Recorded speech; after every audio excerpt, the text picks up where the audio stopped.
Эрстеттин тажрыйбалары. Алдыңыздарда тажрыйба жүргүзүү үчүн приборлор орнотулган.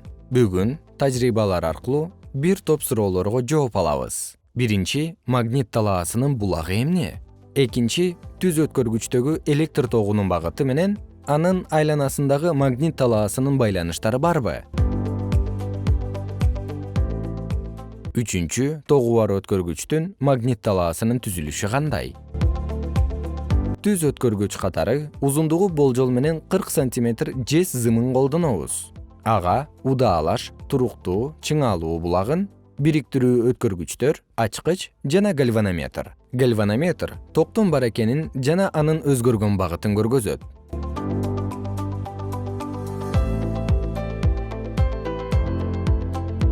Магнит талаасын аныктап жана өткөргүчтүн сыртындагы ар кайсы чекитте анын багыты кандай экенин билүү үчүн магнит стрелкасын колдонолу.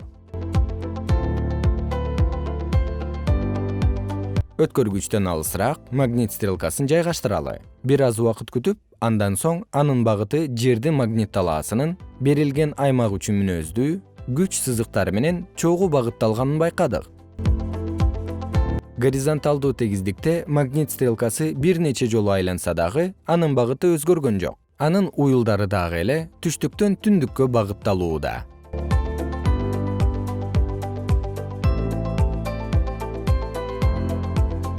Ачкычты бекиткенде зымдан электр тогу өтөт. Токтун күчүн жана багытын гальванометр аныктайт. Магнит стрелкасы биринчи багытынан четтенгенин байкадык.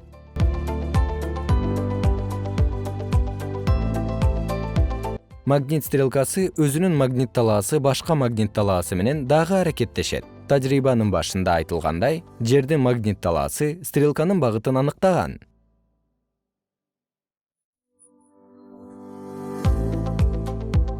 Өткөргүчтөн электр тогун өткөргөндө, стрелка жез өткөргүчтөн өткөн электр тогунун пайда болгон күчтүү магнит талаасынын таасиринен улам четтеди.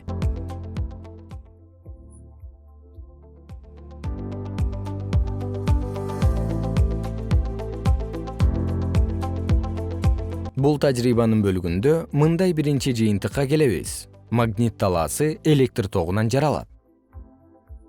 Ассистентти чынжырдагы токтун багытын өзгөртүүнү сураналы. Ал үчүн ток булагынын клеммаларына туура келген бириктиргич өткөргүчтөрдүн ордун алмаштырып туташтырабыз.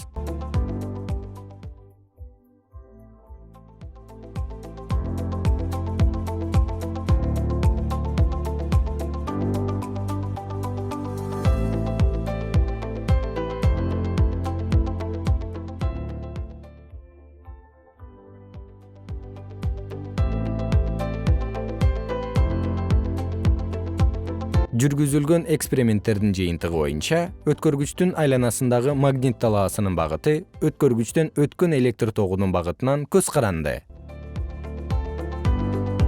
Магнит талаасы өткөргүчтөгү электр тогунан көз каранды экенин Эрстед аныктаган. Бул тажрыйбалар Эрстедтин тажрыйбасы деп аталат.